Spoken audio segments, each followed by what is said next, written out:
नमस्कार मंडळी. आपण आयुष्यात चांगलं वागायला जातो, नम्र राहतो, पण काही लोकांना आपली नम्रता म्हणजे आपली कमजोरी वाटते. चार पैसे काय आले किंवा पद काय मिळालं की काही जणांचे पाय जमिनीवर राहतच नाही. अशा लोकांशी कसं वागायचं, त्यांचा माज नेमका मोडायचा कसा, आणि हे सगळं करताना आपला स्वतःचा स्वाभिमान कसा टिकवायचा, आज मी तुम्हाला अशा काही गोष्टी सांगणार आहे ज्या ऐकल्यावरती तुम्हाला कळेल की घमेंडी माणसाला उत्तर देण्यासाठी आरडाओरडा करण्याची गरज नसते, तर आपला स्वभाव आणि आपलं कर्तृत्व पुरेसं असतं. चला तर मग बघूया घमेंडी माणसाला त्याची जागा दाखवून देणारे हे खास मंत्र. नंबर 1. शांत रहा पण कमजोर समजू देऊ नका. मंडळी, एक गोष्ट कायम ध्यानात ठेवा. घमेंडी माणसाला तुमची प्रगती बघून जेवढं दुःख होत नाही त्यापेक्षा जास्त त्रास तुमच्या शांत राहण्याने होतो. त्याला वाटत असतं की मी 2 शब्द टोचून बोललो की तुम्ही चिडणार, आरडाओरडा करणार आणि स्वतःचा दर्जा खाली पाडणार. तो तुमच्याकडून फक्त एक रिॲक्शनची वाट बघत असतो. पण आपण तिथे शांत राहिलो ना की त्याचा सगळा गेमच पलटतो. गावात एक म्हण आहे, खळखळणाऱ्या ओढ्याला जास्त आवाज असतो पण शांत पाणी खूप खोल असतं. आपण ते शांत पाणी व्हायचं. समोरचा कितीही वटवट करू द्या, तुम्ही आपला संयम सुटू द्यायचा नाही. तुमची ही शांतता त्याला संभ्रमात टाकते की याला माझ्या बोलण्याचा फरक पडत का नाही आहे. तुमची हीच ताकद त्याला तुमची खरी किंमत दाखवून देते. लक्षात ठेवा, वाघ जेव्हा शांतपणे चालत असतो तेव्हा तो घाबरलेला नसतो, तर तो आपल्या लक्ष्यावर लक्ष ठेवून असतो. त्यामुळे शांत राहून आपला स्वाभिमान असा जपा की समोरच्याची घमेंड आपल्या पायाशी आपोआप गळून पडली पाहिजे. नंबर 2. कामातून उत्तर द्या. एक साधं गणित लक्षात ठेवा. घमेंडी माणूस हा फक्त रिकाम्या माठासारखा असतो, जो आवाज तर खूप करतो पण आपल्याला मात्र गुणानं आणि कामानं बोलायचं असतं. आजकाल बोलणारे तर गल्लोगल्ली मिळतात, पण करून दाखवणारे फार थोडे असतात. जेव्हा एखादा माणूस आपल्यासमोर फाजील तोरा मिरवतो तेव्हा त्याच्याशी शब्दांची जुगलबंदी करत बसण्यात आपण आपला वेळ वाया घालवू नका. त्यापेक्षा आपली सगळी ताकद स्वतःच्या कामात होता. तुमचं यश इतकं जोरात गाजलं पाहिजे की समोरच्याची बोलती आपोआप बंद झाली पाहिजे. शेतातलं पीक जर जोमदार आलं ना तर शेजाऱ्याला सांगायला लागत नाही की माझं रान कसं आहे, ते अख्ख्या गावाला दुरूनच दिसतं. तसंच तुमचं काम एकदा का भारी झालं की त्या घमेंडी माणसाचा ताट झालेला कणा आपल्या यशासमोर आपोआप वागतो.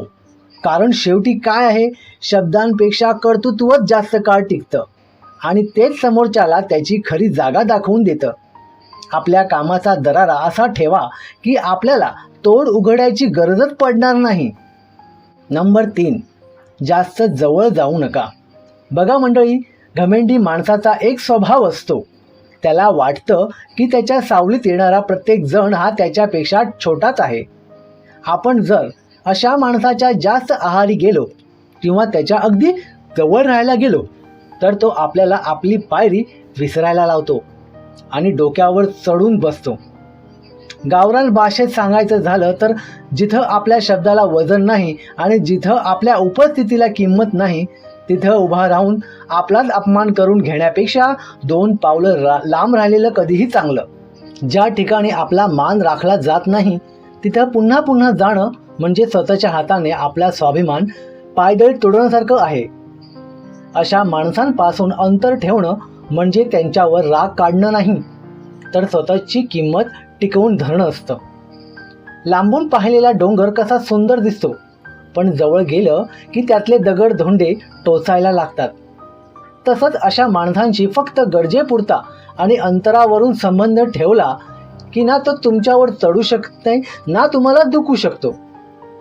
जिथं मान नाही तिथून सन्मानाने बाजूला होणं हीच खऱ्या मोठ्या मनाच्या माणसाची ओळख आहे. नंबर 4.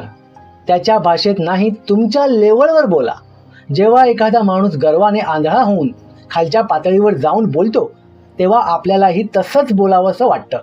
पण मंडळी, जर आपणही त्याच्याच भाषेत उत्तर द्यायला लागलो तर त्याच्यात आणि आपल्यात फरक काय राहिला? तो जर चिखल फेकत असेल आणि आपणही चिखलात उतरलो तर शेवटी आपलेच कपडे खराब होणार. तो माणूस त्यांच्या घमेंडीमुळे आधीच रसातळाला गेलेला असतो. आपण मात्र आपल्या शब्दांची आणि वागण्याची लेवल कधीच सोडायची नाही. आपल्या गावातली जुनी माणसं म्हणायची, माणसाची जात त्याच्या कुळावरून नाही तर त्याच्या बोलण्या वागण्यावरून कळते. तुमचं शांतपणे, आदराने आणि ठामपणे बोलणं हीच तुमची सर्वात मोठी ओळख आहे. घमेंडी माणसाला वाटतं की आपल्याला चिडवून तो जिंकला, पण जेव्हा आपण आपला दर्जा न सोडता समोरच्याला सन्मानाने बाजूला करतो तेव्हा खऱ्या अर्थाने आपण जिंकलेले असतो. आपलं वागणं असं हवं की उद्या लोक म्हटले पाहिजेत, बघा समोरचा एवढा घमेंड करत होता पण या माणसाने मात्र आपली सभ्यता सोडली नाही. आपली ओळख आपल्या वागण्यातून इतकी स्पष्ट ठेवा की समोरच्याची घाणेरडी भाषा त्याच्याच तोंडावर चपराक ठरली पाहिजे. नंबर 5, त्याला इग्नोर करा. सर्वात भारी उपाय आहे. घमेंडी माणसाला धडा शिकवण्याचा हा सर्वात जालिम आणि भारी उपाय म्हणजे त्याला इग्नोर करणं, म्हणजे त्याच्याकडे पूर्णपणे दुर्लक्ष करणं. अशा माणसाला सतत असं वाटत असतं की मी काहीतरी बोललो किंवा वागलो की लोकांनी माझ्याकडं बघितलंच पाहिजे, माझी स्तुती केली पाहिजे किंवा निदान माझ्याशी वाद तरी घातला पाहिजे. पण जेव्हा आपण त्याला एखाद्या साध्या दगडासारखं समजून त्याच्याकडे ढुंकूनही बघत नाही तेव्हा त्याचा तो सगळा फुगा एका क्षणात फुटतो. त्याला आपल्या नजरेतून पाडणं ही त्याची सर्वात मोठी शिक्षा असते. त्याला जाणवून द्या की त्याचं असं असणं किंवा नसणं आपल्या आयुष्यात काडीचीही किंमत ठेवत नाही. तुमचं हे दुर्लक्ष त्याला आतून इतकं अस्वस्थ करतं की जो तास त्याला तुमच्या बोलण्याने झाला नसता तो तुमच्या शांत राहण्याने आणि दुर्लक्ष करण्याने होतो. त्यामुळे आपला वेळ आणि डोकं अशा माणसावरती खर्च करण्यापेक्षा त्याला त्याच्या गर्वातच सोडून आपण आपल्या आनंदात मजेत राहणं हा त्याचा खरा पराभव आहे. नंबर 6, विनम्रता ठेवा.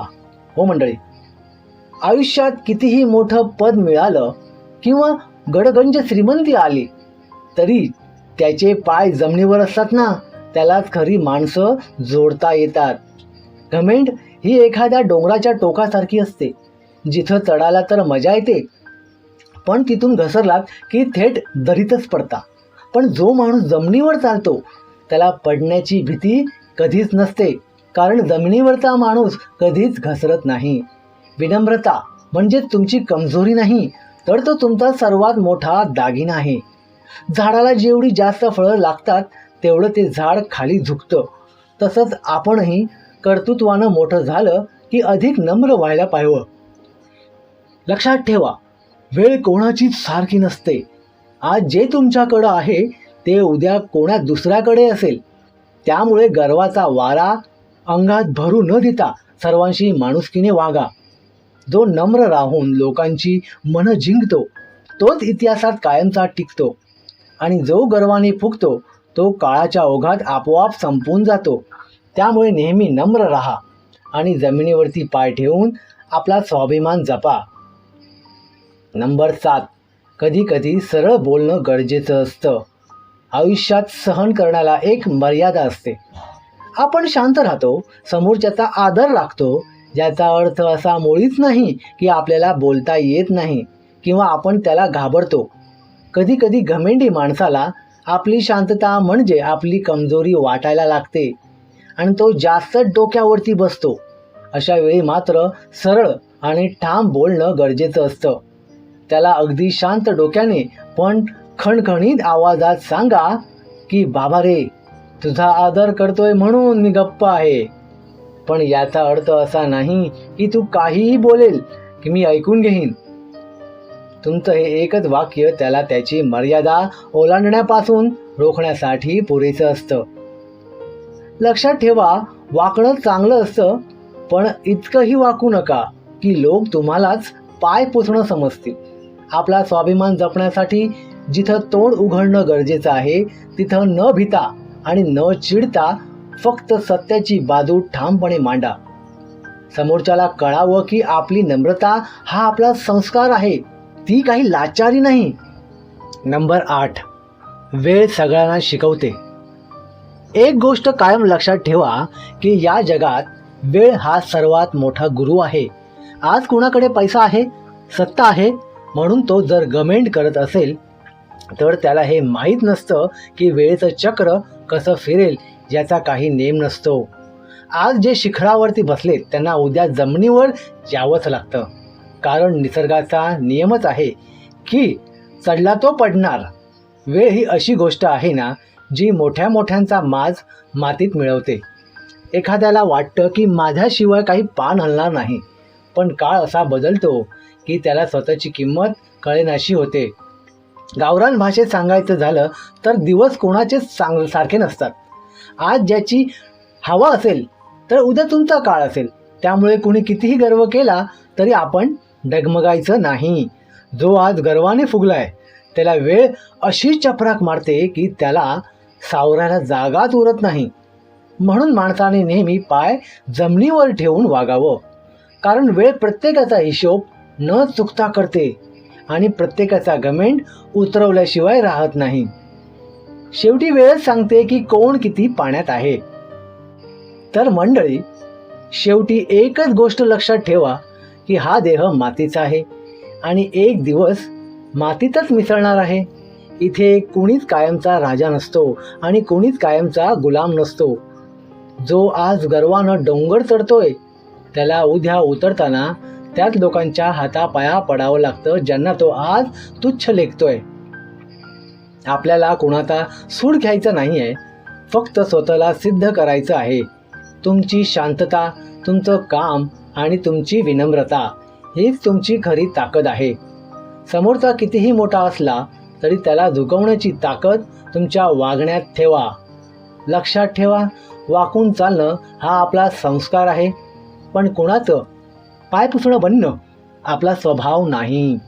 हे विचार तुम्हाला कसे वाटले हे नक्की सांगा.